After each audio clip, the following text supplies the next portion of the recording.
Andrés Rojas presenta.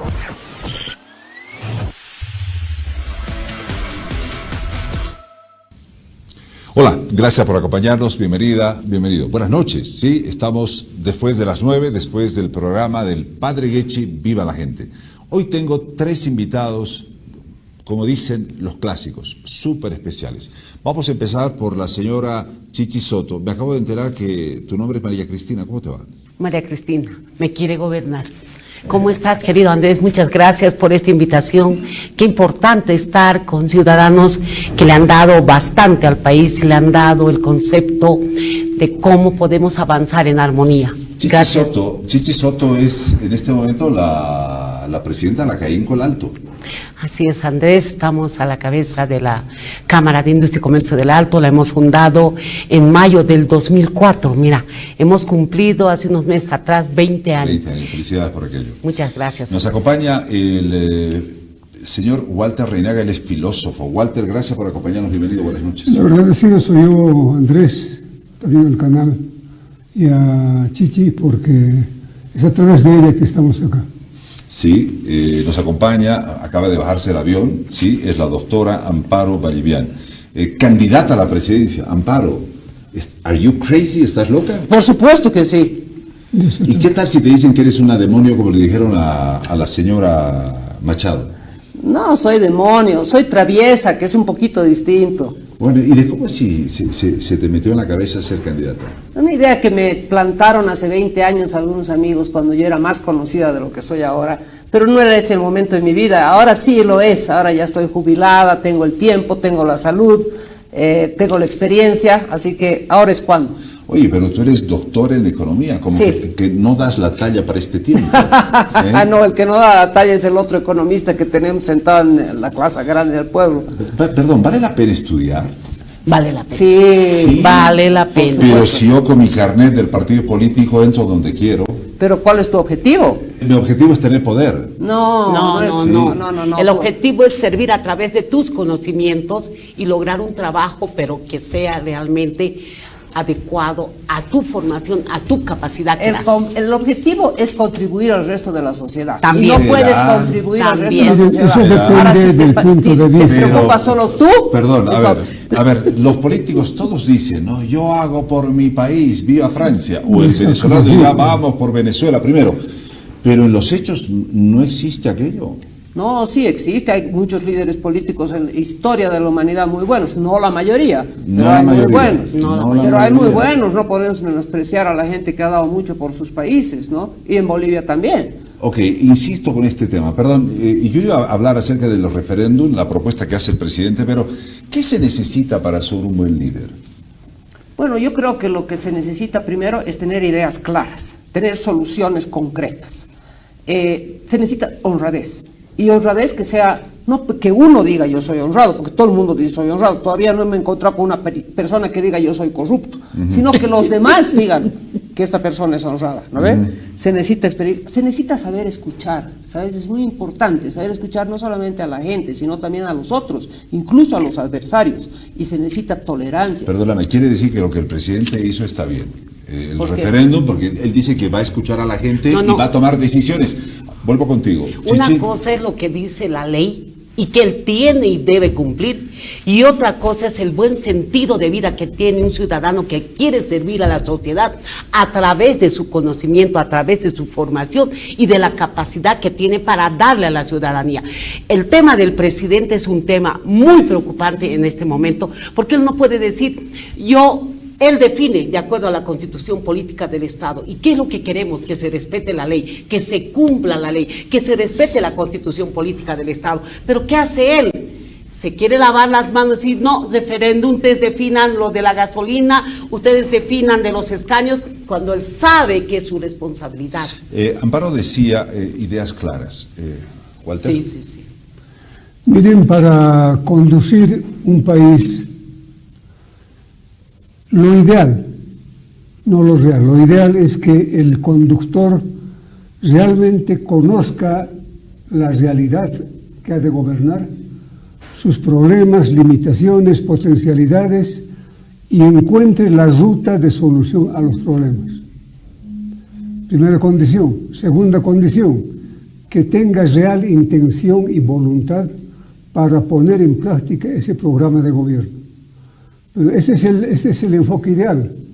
En la práctica, la política se ha convertido en un escenario más donde la gente se gana el pan de cada día y hace inclusive fortuna. Perdón, vuelvo con Amparo. Amparo decía ideas claras. ¿Este presidente tiene ideas claras? No, por supuesto que no, si no, no estaría pidiendo un referéndum para que el pueblo les responda las cosas que él no sabe responder. Entre líneas, ¿qué ha dicho el presidente? Ha dicho, yo no sé nada de economía, por eso quiero que el pueblo me asesore, como si el pueblo fuera economista, acerca de la subvención, y no sé nada de leyes. Por eso quiero que el pueblo me asesore a mí sobre los escaños y sobre la reelección. Okay. ¿Y número 3? ¿Perdón? La reelección.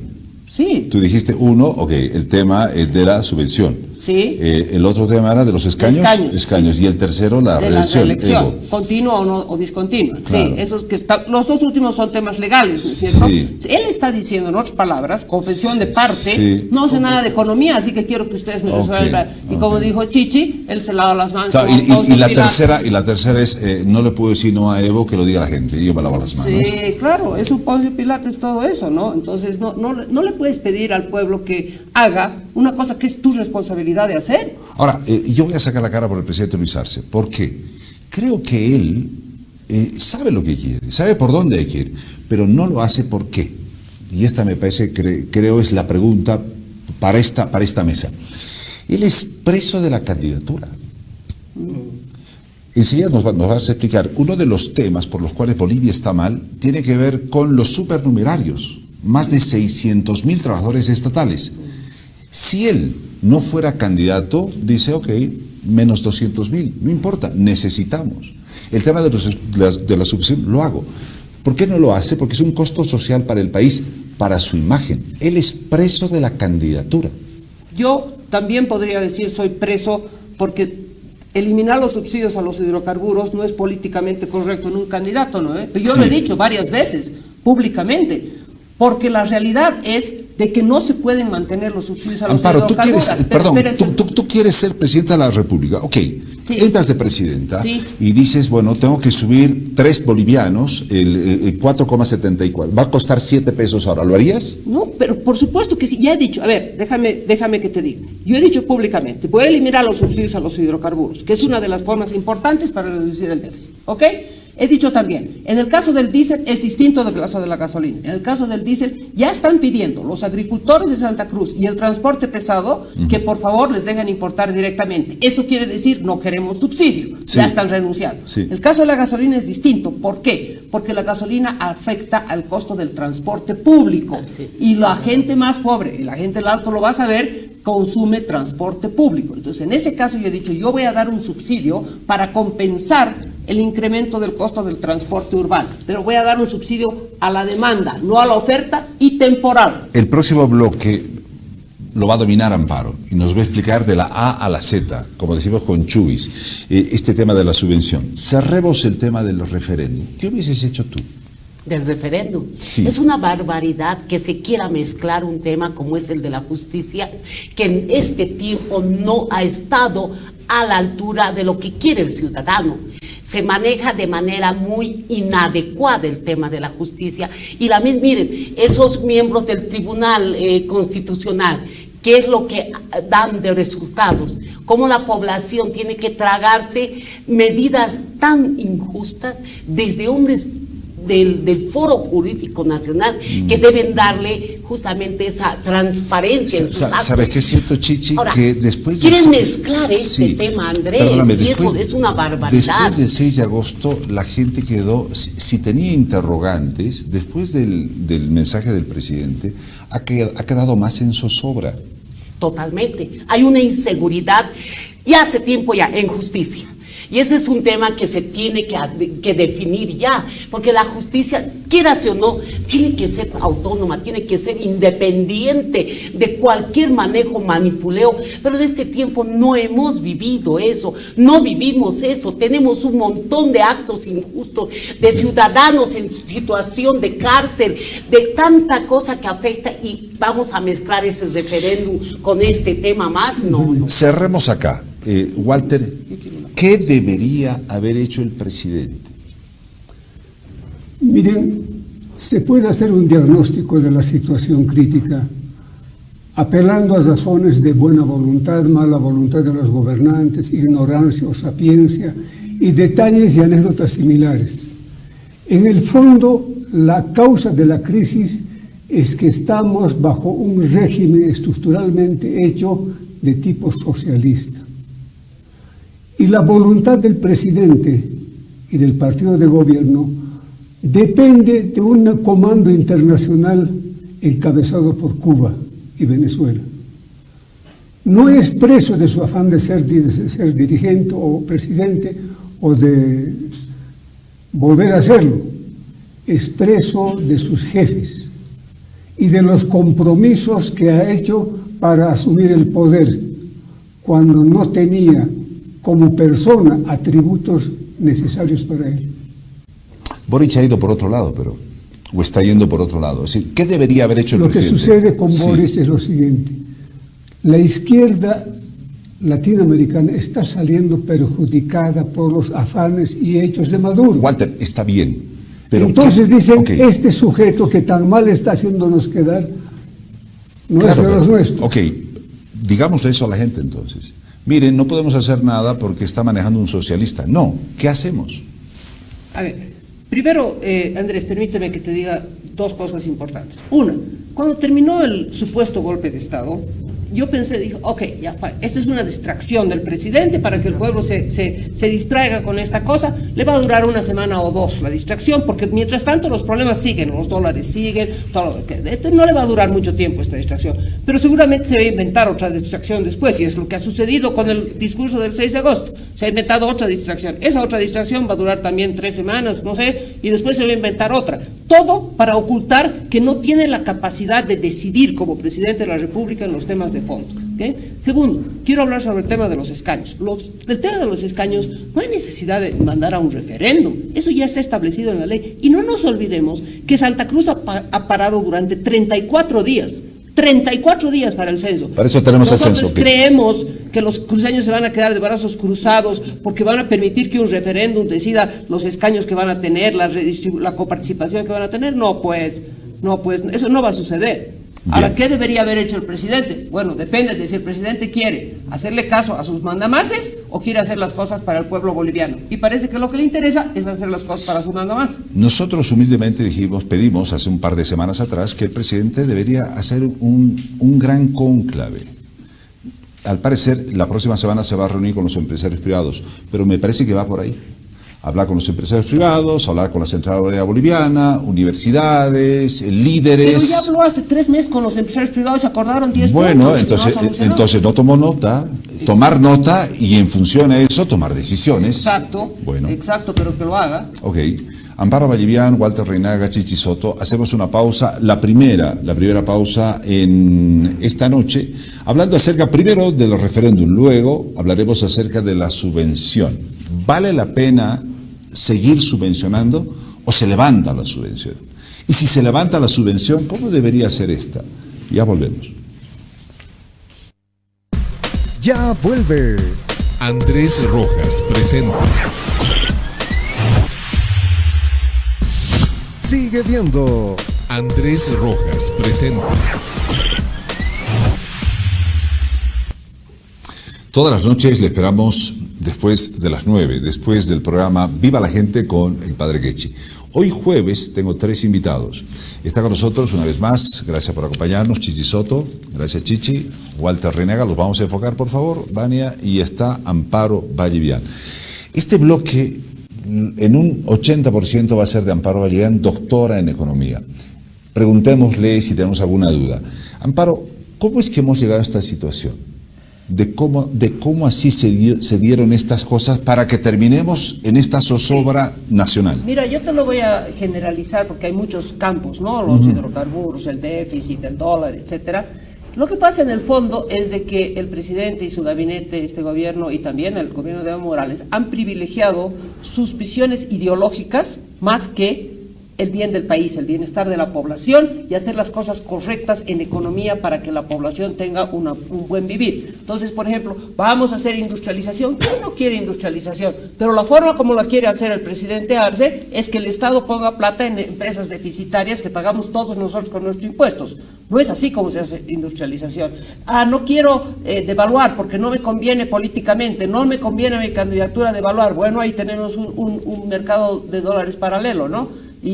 O sea, no puede tapar el sol con un dedo. La economía es la economía y va a funcionar. Él no se atreve a tomar decisiones, no sabe qué decisiones tiene que tomar, por eso le pide al pueblo que lo asesore mediante un referéndum. ¿Qué es esto? ¿Qué es esto? En todo es así, Andrés. No puede tomar las decisiones porque no sabe qué decisiones tomar. Es un falso economista. Y no tiene el coraje de asumir las decisiones que son políticamente difíciles. Tú me preguntabas antes del corte, en la subvención a los hidrocarburos, yo he dicho públicamente que la voy a quitar, y eso sé que es políticamente incorrecto, que hay gente que no va a querer votar por mí por decir una cosa así, pero el que no diga eso está mintiendo, porque es insostenible el subsidio a los hidrocarburos. No se puede sostener, y el que no se los diga de frente les está mintiendo. Y yo no le quiero mentir al pueblo, le quiero decir las verdades aunque duelan. Ok, hay tres temas fundamentales. Uno es el déficit fiscal. El otro tiene que ver con los sueldos. Y los dólares. Ok, los dólares y el tema de la subvención. Hablemos de la subvención. Bueno, la subvención forma parte del déficit fiscal, ¿no? Para reducir el déficit fiscal y para que la gente sepa, este año en el presupuesto general del Estado del 2024, el déficit fiscal es 7.8% del Producto Interno Bruto. Eso es una barbaridad. Eso no se puede sostener a largo plazo. ¿Ok? Y para cortarlo hay tres medidas que yo creo que hay que tomar urgentemente. Uno es eliminar los subsidios a los hidrocarburos, sobre todo. Dos es reducir la planilla del Estado. Tú estabas comentando acerca de la planilla del Estado antes. Yo creo que en un 15%. Al principio yo decía 30, me gustaría 30, pero es irrealista en 30, y lo puedo explicar por qué. Pero 15 es realista y por lo menos eso se debe hacer. El 15% sería algo así como 100.000 trabajadores supernumerarios del Estado. Poco más, poco menos. No tanto. Sí, 100.000 más. 15%, sí, 100.000. Sí. Y la tercera es cerrar o transferir a los trabajadores todas las empresas públicas deficitarias. ¿Qué hace un gobierno fabricando cartón, fabricando papel, fabricando vidrio? Eso es pues disminuir el prestigio de un Estado. Y además, que deficitarias, que nosotros las tenemos que pagar con nuestros... No, mira, con esas tres medidas se ahorran 26.800 millones de dólares y el déficit es 27.000. O sea, solo con esas tres cosas ya prácticamente eliminas el déficit. Ahora paso al tema dólares, si me permites. Sí, por favor. Dólares. Ok. Lo que pasa en el tema de dólares es lo siguiente. La oferta de dólares es menor a la demanda de dólares. Y cuando te ofrecen menos papa de la papa que quiere comprar la gente, sube el precio de la papa. Es exactamente igual. ¿Ok? Entonces, ¿por qué estamos ahora en esta situación y no antes? Porque durante los últimos 18 años también había déficit de dólares, pero se lo cubría con las reservas internacionales. El país ha llegado a tener 15.000 millones de dólares de reservas internacionales. En el Banco del Estado, sí. En el Banco Central. Banco Central, perdón. Sí. Y entonces cada vez que la demanda era mayor que la oferta, sacaban de las reservas, hasta que se acabaron las reservas. Claro. Y nos han dejado sin nada. Ahorita hay como 150 Pero además millones. Dejamos de venderle al Brasil y a la Argentina. Al Brasil todavía no, pero a la Argentina. Poquito. A la Argentina nos vamos dijo a no. terminar dentro de poco, ¿no? Sí. Eso es además que nos han dejado sin las reservas de gas. O sea, y no me hagas hablar acerca de en qué se ha tirado todas las reservas, todo el dinero de las ventas de gas, porque realmente ya.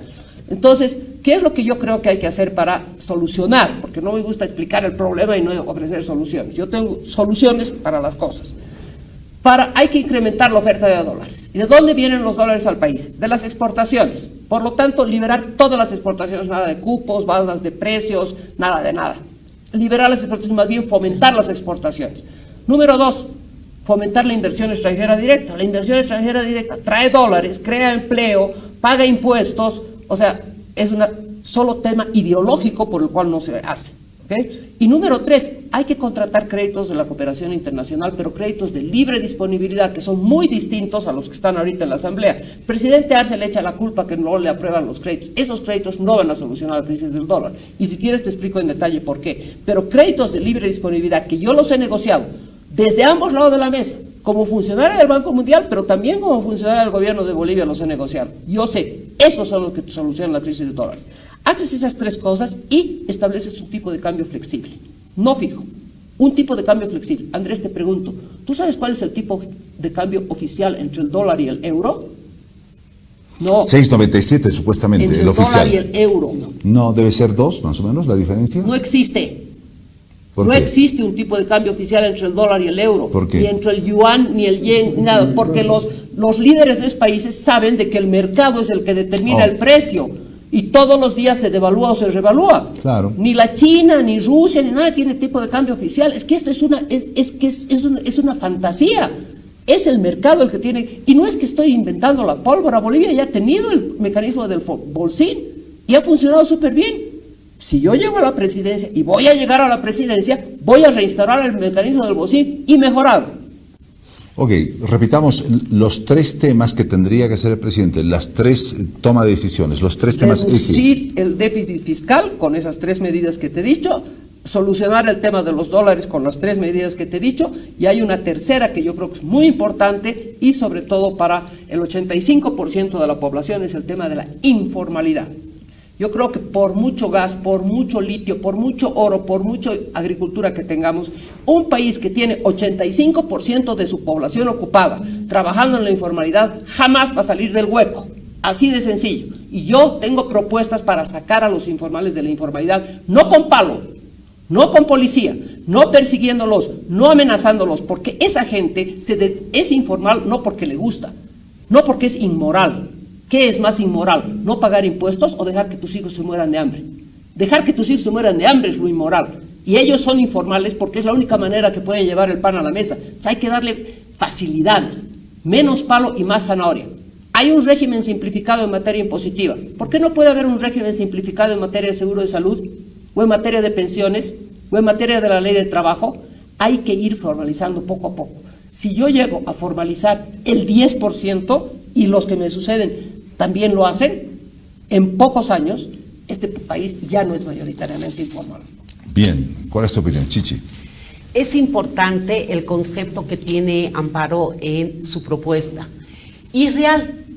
No estamos yendo por una curva, no estamos yendo por detrás, no estamos poniendo cortinas de humo. Estamos conscientes que la formalidad es algo muy importante en el Alto, por ejemplo. Por eso nosotros como Cámara hablamos de la conciencia tributaria, que es importante para que ingresen a la formalidad. Tiene que ser, el Estado tiene que ser atractivo para la gente. En el tema del dólar, me parece por ejemplo, que tiene que ser creíble, creo. Así es, tiene que ser atractivo, no es con palo. Claro. Es atractivo. Las leyes tienen que ser atractivas para que vayamos paulatinamente educándonos y haciendo lo que es el país, ¿no? Un país formal. En el tema del dólar, no estamos exportando. Y ese es un tema fundamental, porque exportando atraemos dólares, atraemos ese resultado del trabajo que saca el boliviano. La importación es grande, desde alimentos importamos, desde alimentos, todo, cebollas, papas del Perú, ¿sí o no? Entonces, son temas entre lo que es la importación y la exportación, reducir. Ok. Con esa mentalidad, perdón, por eso hablaba el tema del socialismo, con esa mentalidad, la que tiene el presidente, ¿no vamos a ir a ningún lado? No vamos a ir a ningún lado, se ha demostrado. A ver, a mí me encanta estar sentada al lado de Walter Reinaga. Es una persona que hace muchos años que quería conocer. ¿Por qué? Porque hace un par de años vi un video donde él le decía a sus hermanos, les decía, hermanos, saquémonos esa idea de que el socialismo es la panacea. Díganme un país del mundo, sus palabras, yo lo estoy citando, un país del mundo donde el socialista haya dado resultado y haya logrado el bienestar de su población. Tiene toda la razón. ¿Hace cuánto tiempo fue eso? No sé Dos cuándo años. fue, hace cuándo Hace fue. un par de años. 2 Sí, años. yo vi el video y dije, el señor tiene toda la razón. Ya vuelve Andrés Rojas presenta. Sigue viendo. Andrés Rojas presenta. Nuevamente con ustedes, tercer y último bloque. El primero fue el referéndum propuesto por el presidente Luis Arce Catacora. El segundo tema, la subvención. Y el tercero, las elecciones en Venezuela y sus incidencias. Nos acompaña Amparo Vallivian, Walter Reinaga, Chichi Soto y se suma a esta mesa Freddy Bovarín, concejal de la Comuna Alteña. Freddy, gracias por acompañarnos. Un placer, querido Andrés. Muchas gracias por la invitación. ¿Fue fraude lo de Maduro? Bueno, lo que pasa es que cuando tenemos una relación tan distante con los hechos y no hay, digamos, una cobertura mediática imparcial, es muy difícil saber qué es lo que ha sucedido, ¿no? Creo que hay grandes bloques globales que en este momento tienen los ojos puestos en Venezuela y evidentemente yo creo que la prensa a nivel global está justamente entre esta disyuntiva, ¿no? Perdón, el Centro Carter acaba de informar de que más de un 60% habría votado por Edmundo González. Ha sido un fraude flagrante. Más de 4 millones de votos robaron a este señor Edmundo González. ¿Cuál es tu opinión? Bueno, es que lo que pasa es que no tengo yo la certeza de que efectivamente las cosas se han dado de una forma u otra, ¿no? Creo que lo importante acá es justamente más que los resultados como tal, la violencia que ha generado las elecciones. Creo que ha habido un actuar desmedido por parte de las fuerzas, tanto militares como policiales en Venezuela, y creo que se ha reprimido de manera violenta a los sectores que se han movilizado. Creo que ha habido gente muerta, ha habido gente herida, ha habido gente detenida, y bueno, creo que lo importante de esto es que tiene que existir los responsables respecto a este tipo de vulneración a los derechos humanos. Creo que la CIDH tendría que estar en Venezuela haciendo su trabajo y, bueno, pues precautelando también que... No la dejarían, porque la CIDH tiene un mandamiento, es decir, perdón, Maduro tiene un mandamiento de aprehensión por parte de la CIDH. Bueno, como te digo, se están vulnerando los derechos. Esto sí se puede ver en imágenes de manera fehaciente, sí, de que efectivamente hay gente herida, hay gente detenida y hay gente que ha fallecido producto de justamente las elecciones presidenciales. Bueno, la gente fue indiferente, un poco como acá, ¿no? El CONADE hacía una crítica a la sociedad boliviana. ¿Por qué los bolivianos somos tan indiferentes ante cada cosa que pasa? Se quejaban. Y en Venezuela han sido muy indiferentes hasta esta oportunidad, que me parece ha sido más un referéndum que otra cosa. ¿Usted quiere que siga Maduro o que no siga? La gente fue y votó por, no quieren a Maduro. ¿Quién está ahí enfrente? González. Hay que votar por él. Al parecer fue así. ¿Compartes, Walter? Mira, Andrés, yo tengo la impresión de que quien no quiere ver, no ve. El hecho del fraude está definido, claramente indicado, porque el régimen de Maduro ni el Tribunal Electoral que controla a Maduro ha podido presentar las actas de las elecciones hasta el momento. Ya debía haberlo hecho. No lo hace porque en las actas se establece que quien ganó fue González, la oposición. Ahora, lo llamativo del momento en Venezuela es que Maduro es la punta de lanza de la fiera acorralada que está llegando a ser el socialismo del siglo XXI en América Latina. Está en sus últimos momentos. Por eso está apelando a la fuerza militar, a la fuerza policial, para contraponerse a la voluntad de su pueblo. Ok, ¿cómo queda Lula? ¿Cómo queda López Obrador? ¿Cómo queda Boric? ¿Cuál es tu opinión, Amparo?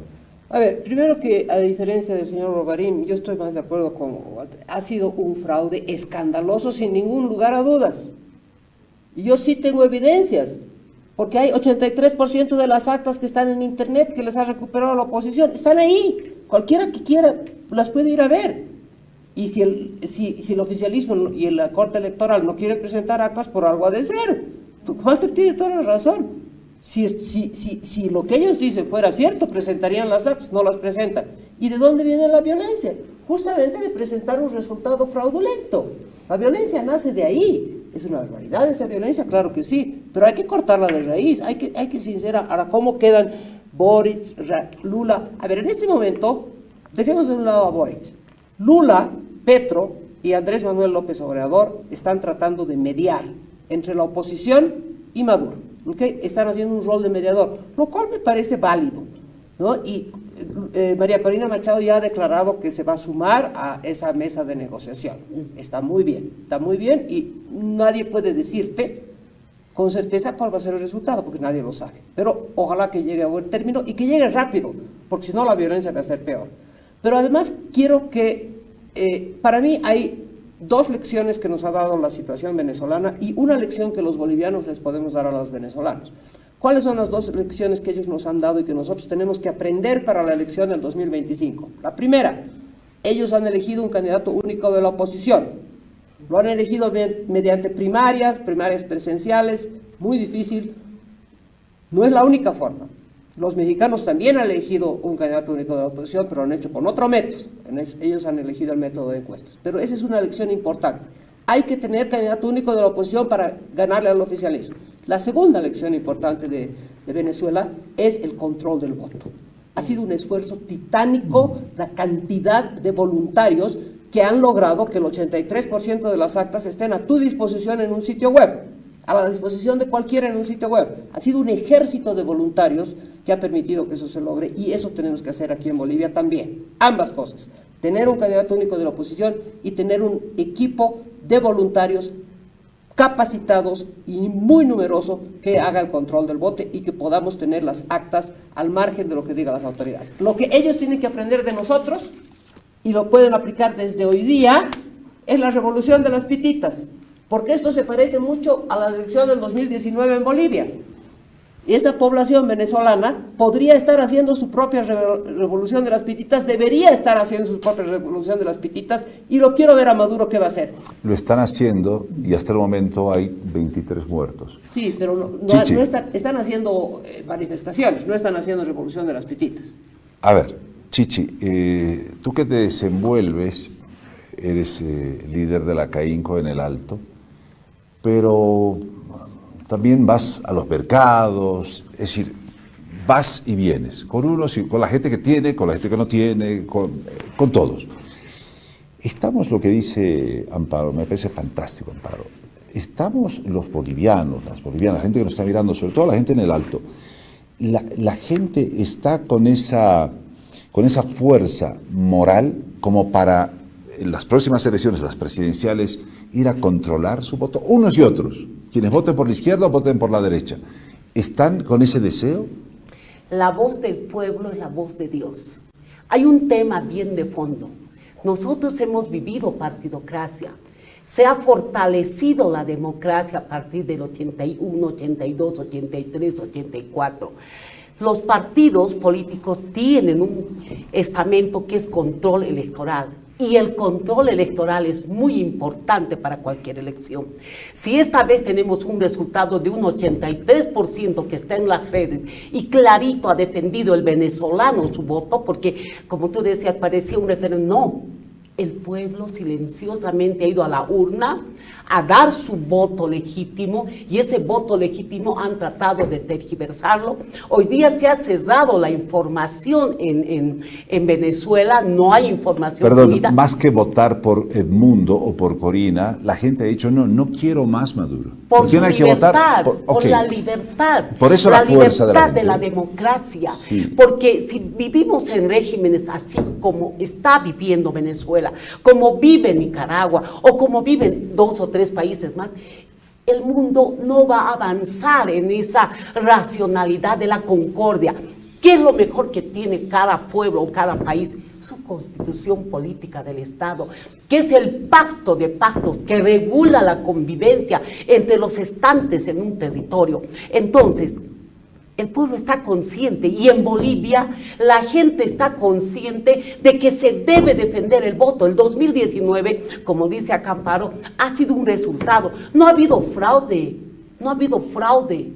ha sido realmente algo que ha afectado al sentimiento de la decisión voluntaria de ir a la urna y que ese voto, que es lo único que tiene el hombre para defender su familia, para defender su trabajo, no se lo respete. Entonces, aquí los bolivianos que han pedido una auditoría a toda esa información que tienen, por ejemplo, en el Tribunal Supremo Electoral, los votantes. Una auditoría, pero con vedores, con una comisión de vedores internacionales que verifiquen cómo se ha hecho el conteo de votos. Yo he estado ahí en el Radisson el día en que estaba la presidenta del Tribunal Supremo Electoral, la señora, y se ha cortado las luces y se ha parado todo. Ha sido un caos. Hemos salido, hemos pedido que se restituya la luz, la información y todo. Y en ese lapso ha habido un manipuleo, un manoseo. Sí, entonces, señora. son temas que los hemos vivido, yo lo he vivido en profundo y personalmente. Entonces, ¿qué tenemos que hacer en esta etapa, ¿no? ¿Y qué dice la gente? Cuidar el voto. Mi voto es lo que vale. Mi voto es mi hijo, mi voto es el futuro. Mi voto es la democracia, mi voto es mi libertad. Y tenemos nosotros... Pero está bien, pero también debemos estar apegados a las normas y a las Pero reglas. apegados a las normas. ¿Quién transgrede la ley? ¿Quién la pisotea? ¿Quién la manipula? ¿El pueblo? No. Para empezar, el 2019 sí hubo auditoría de la elección del 2019. Hubo un resultado. Hubo una auditoría resultado que solicitó Evo Morales. Así es. Él la solicitó y después cuando llegó el resultado de la auditoría, No le que era gustó. desfavorable, no le gustó, No le gustó. Y se peleó con Igual en el referéndum, acuérdate con el del secretario general 2017, de la OEA. del 2016, el 21F. Igual, él ha lanzado un referéndum donde él quería nuevamente ser elegido. Pero el pueblo le ha dicho no. Entonces él debía respetar. Por eso digo yo, la voz del pueblo es la voz de Dios. Y se debe respetar lo que dice el pueblo. Y el pueblo está consciente, con esta experiencia que está viviendo Venezuela, está consciente que para el 25 tiene que estar preparado para defender su voto. ¿Estamos apegados a las normas? ¿Tú que eres autoridad? Yo creo que no. Yo tengo que lamentar esto y lo digo con absoluta sinceridad. Me parece que se ha roto la institucionalidad del Estado. Creo que hay un manoseo de las instituciones y también de las leyes y la Constitución misma. Mira, yo ponía una analogía. Mira, en 2016 ya hemos dirimido el tema de la reelección. Es decir, ya se le ha consultado al soberano. Y el soberano se ha manifestado y ha dicho de que no estamos de acuerdo con ninguna reforma constitucional que tenga que ver con una ampliación de mandatos para el tema de la reelección.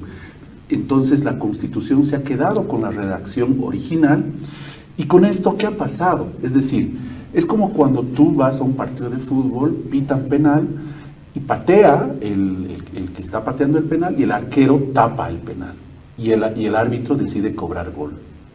Es más o menos lo que ha pasado con el referéndum y con las elecciones posteriores del 2019 y creo que ha sido una acumulación en el tiempo de algún malestar social, justamente porque se ha visto que esto no es novedoso, el manoseo a las instituciones.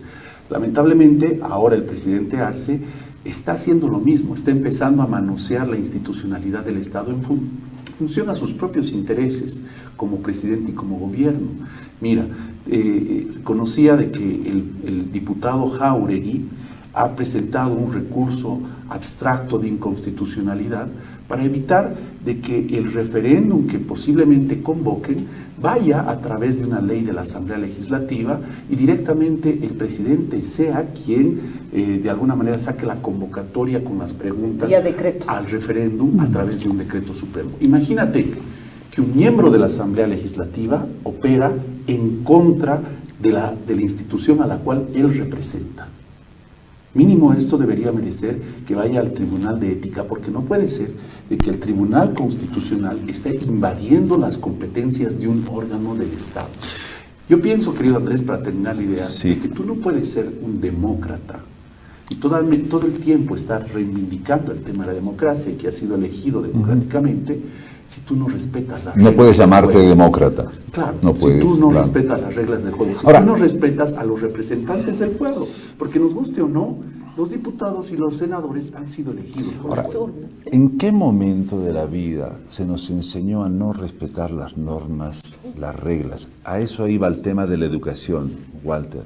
Mira, Esto viene de muy lejos.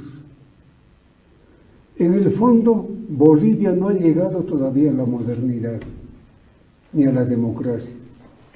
Vivimos arrastrando pautas generadas en tiempos de la colonia. Y me refiero a un principio que regía entonces la conducta de los gobernantes. La ley se acata, pero no se cumple. Eso pervive hasta ahora. Evo Morales dice, la ley se acata, yo me atengo a la Constitución, pero no la voy a aprobar, no la voy a seguir, la voy a marginar y voy a pasar por encima. El señor Arce lo mismo. Lo que está pasando en el país, y para peor en los últimos tiempos, es que la ideología socialista, que impone naturalmente modos dictatoriales, se está combinando con la tradición heredada de la colonia feudal. Qué bien. Ese es el problema de fondo. Sí, seguro. ¿Cuándo fue? El Foro de Sao Paulo, ¿no? Foro de Sao Paulo. Es decir, vamos a aprovechar la democracia para eternizarnos, pero una vez estar entronizados, apropiarnos del poder, no vamos a respetar la democracia. Es un pretexto para llegar al poder. Te agradezco por venir, Amparo. ¿Me permites? Una línea. Una línea que tengo que cerrar. Dos líneas. Dos.